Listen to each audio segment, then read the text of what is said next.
Welcome to the Mental Insights Podcast, a conversation aimed at understanding all sides of mental health, addiction recovery, and homelessness. Each interview will include one's personal experiences and insights, or an expert's advice and knowledge within one of these fields. The goal is to promote awareness, guidance, and support for anyone who is affected by these challenges. Thank you all for listening. Welcome to the Mental Insights Podcast. This is your host, Brendan.cutuli. We are here for Season 2, Episode number 8 with Rebecca Hilliard. This is part 2 of our conversation together, and we are speaking about dissociative identity disorder. And, within this, we spoke a little bit about the number of personalities that one can experience. We spoke about many of the information, such as who is at risk, how you can identify it, if you can, the effects, treatment measures, misconceptions. But within your own experience, you have 22 different alters, and within the average number of what people will experience with DID, the average number is between 8 to 13 alternate personalities that one may experience. And within your statement, you have 22, so you're on the high end of this. And you spoke about some of the causes that can be of DID. It can be trauma, and then throughout your trauma, it's linked within different personalities based on your ages and so forth. But within society today, there are people who experience a trauma but don't necessarily have the experience of DID within that mental disorder that can take place after a trauma. So within that, what have you seen or what have you known are some of the main causes of DID different than just experiencing a trauma? The only thing that I know of is trauma, abuse that causes it. So if you haven't been through any abuse in your childhood, then there's no chance of having DID. And if you have been through abuse, then your chances are higher. And usually it's severe prolonged trauma. So if there's just one instance of abuse during childhood, that won't likely cause DID. But if it's a repetitive thing that's happened over years and years, then that is pretty much the only thing that can cause DID. Okay, great for bringing that up, because as you stated, there can be personalities associated with a specific trauma that you experience. So obviously, given, as you're saying, a prolonged state of abuse provides that, given you can experience traumas throughout a multitude of your childhood, and given that can be why you have less or more personalities given with your DID. Within the conversation of what you experience and your interactions with someone, what can you state about with someone who hasn't experienced DID before? What can kind of be, from your perspective, what's the interaction like within yourself of someone who has DID, and is there any kind of differentiation between the way you connect with someone who doesn't versus, say, some of your friends who do have DID? Yeah, definitely. So with my friends who don't have DID, it's, I mean, if you don't have DID, it's kind of hard to understand what it's like inside. So I'd say like the connections are probably the same with friends who do have it and friends who don't. But my friends who do have it, sort of like we can understand each other on a deeper level, and I can tell them about my system and what's going on with it, and they can tell me about theirs. And there's a lot more we're able to relate on. So it's really amazing. Actually, I have two friends with DID who I'm close to, and it's really amazing to have them and to be able to talk to someone who is going through the same thing. But then with my friends who don't have DID, with my close friends at least, it's really healing to be able to talk to them about my system openly. I don't have a ton of friends I can do that with, but I have a couple, and that is just really healing to be able to feel accepted and loved by them, even after I tell them about my DID and what's going on with the system. And um, so I'm grateful for both. That's great. And, as you're having these conversations with your friends, whether they do have DID or not, if you're in a given situation where one of your alters comes to place, is there, an opportunity for you to, voluntarily switch between your alter in order to, control yourself in a given situation? Or is there times where your alters will take over if you're in a social setting? They usually just take over. In therapy, we can control it better just because my therapist is there helping. But I have a few alters who are really close to like the surface, we call it. So there's one, he's like a protector alter. So if we're in a social setting and like something unjust is happening, or if we're being treated wrongly, or if someone else is, he is out immediately and is defending us and defending people. And he has like no fear of confrontation. So he comes out during instances like that. And then I have another little kid who just gets triggered really easily. So she comes out all the time during social settings. And so like usually there's a trigger that brings them out. And they're all really sensitive to triggers. So right now there's a lot of switching in social situations. But as we work through the trauma they hold, that should calm down so that they get triggered out less. Wonderful. And, given that you have the opportunity for this to happen in a social setting, is there, any cases in which you feel uncomfortable to say, go meet a friend or to go out, given that, you may feel that this may happen within, one of your alters as you're going to see some friends? I'm not too afraid of that because my alters are really good at pretending to be me. So it's hard to tell from an outside perspective if like we've switched or not. But for right now, for this season, I only hang out with people who feel really safe to our system. So that helps also. So I mean, I'm very social and I like going to a lot of social things, but I've had to pull back recently, and I usually only hang out with like one or two friends at a time, and it's usually only people who know about what's going on. So that helps a lot.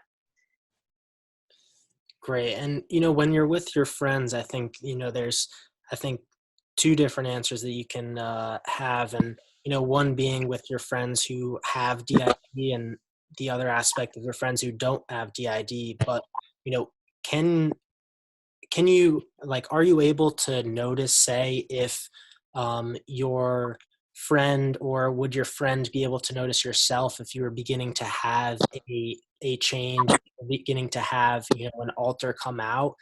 Given you said your alters do relate more and are good at pretending to be yourself, but given your friends who do have DID, do you think that you can notice each other's, split easier, or is it still very, very challenging to notice someone outside of yourself? I think it is noticeable sometimes. Like it's usually only noticeable when my kids are like okay with it being noticeable.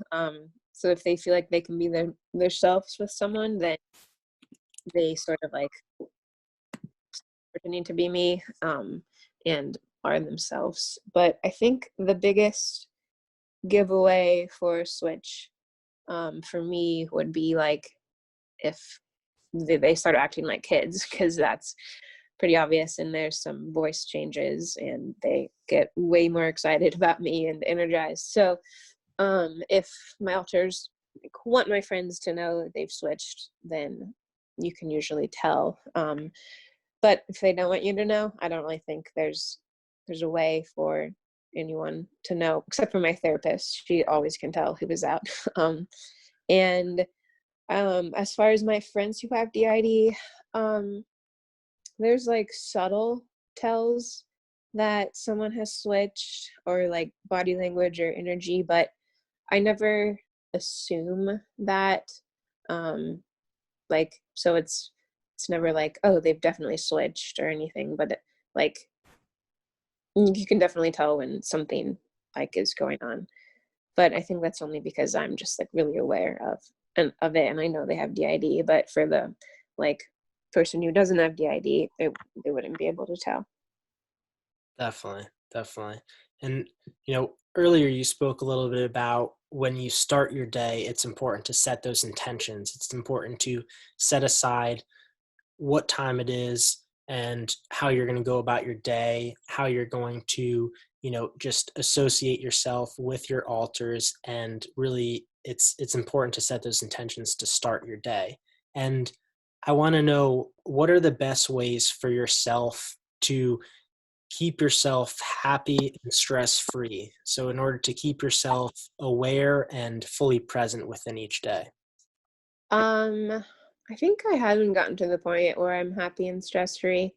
There's um right now things feel like pretty intense with all the trauma work and with how reactive the kids are and how anxious they are and how bad their PTSD is. But what helps us the most is if we have a day with no social activity planned. And then on those days, I spend a lot of time like inside talking to them. So I'll kind of dissociate from the outside and go inside and spend time with them. And that really helps us a lot. And on those days that we feel the calmest and our anxiety really goes down. So it's ideal to have more of those days, although it is hard with going to therapy and working a little and doing like day-to-day things.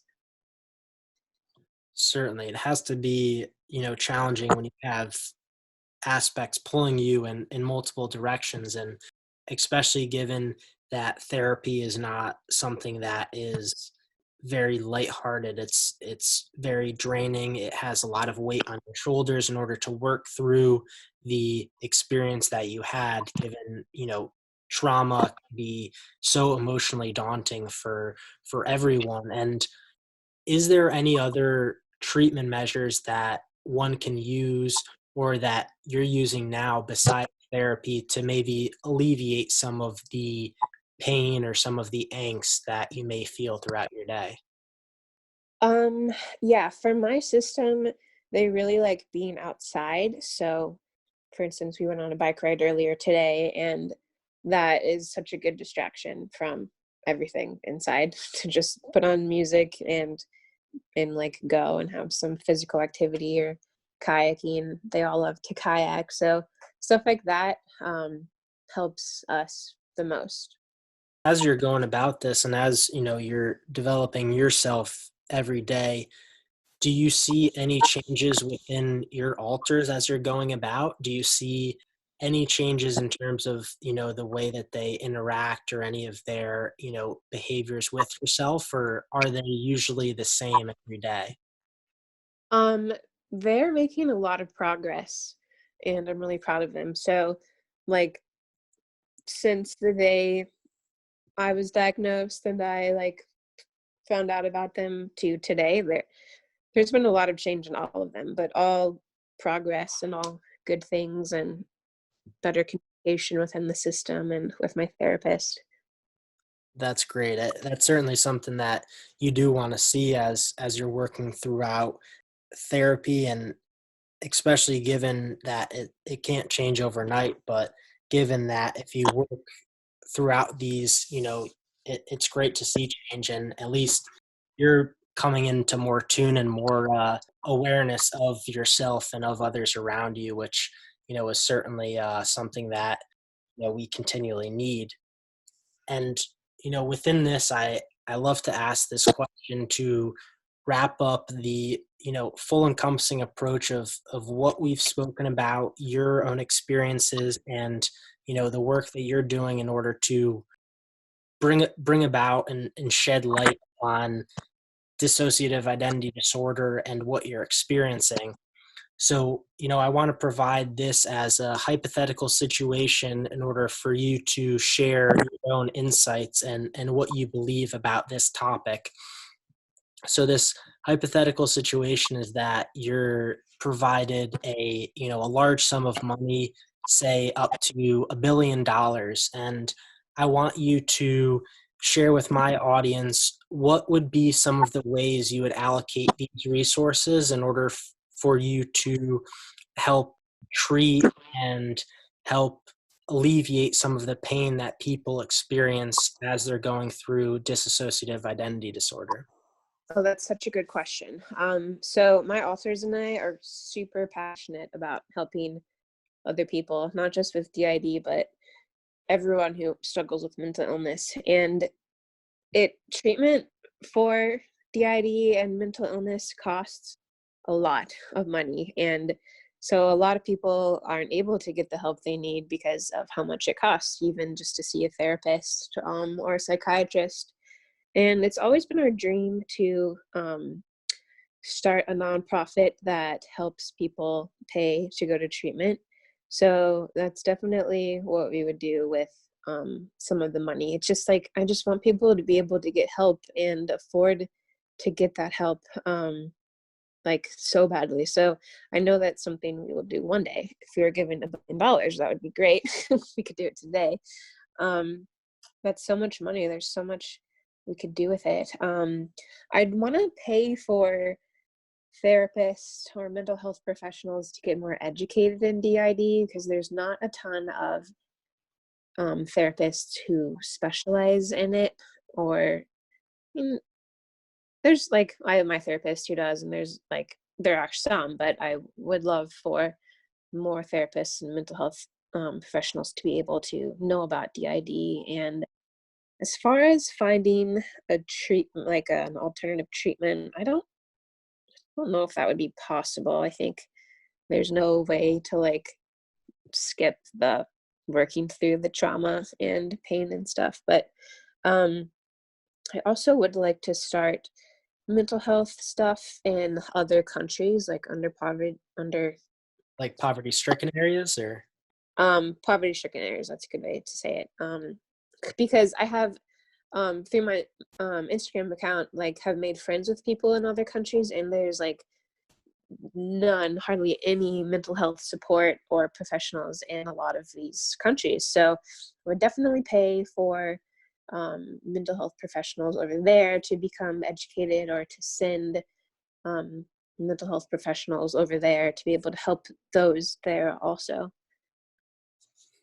That is awesome, Rebecca. I greatly appreciate that response, and I think those are things that certainly can be of the forefront of where we need to allocate some resources within the mental health field to help out people who are experiencing some very challenging and debilitating experiences. And this is something that I think we need to continue speaking about and continue these conversations that we have today in order to as you're saying, educate more people, whether it be a professional or whether it be an everyday person.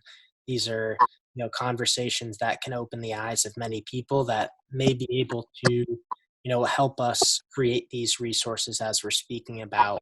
So I'd just love to thank you for taking this time out with me today and sharing your own experiences and the insights that you have towards DID and mental health in general. Of course. Thank you so much for having me. It was my pleasure, Rebecca. It was great to have you on and to share your work and share what you're doing today in order to make yourself a better person as well as the people around you. So, I'd just love to thank you for being here. Thank you all for listening. This was season 2, episode number 8 with Rebecca Hilliard.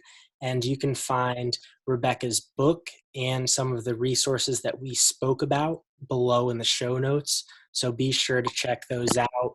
You can also find the contact of Rebecca for her social media, and you can see more about what Rebecca's doing. Get in touch if you want to speak about her, whether you're experiencing something similar or whether you just want to chat and hear more from her. So Thank you all again for listening to the Mental Insights podcast. This was your host, Brendan Cutuli.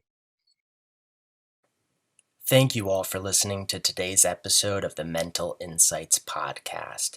Make sure to reach out to today's guest or myself if you need any advice, guidance, or support in your life today. Please be sure to like, subscribe, and review to this podcast so we know what you thought of this episode. I look forward to being in touch with you all in the next episode. I hope you all have a wonderful day.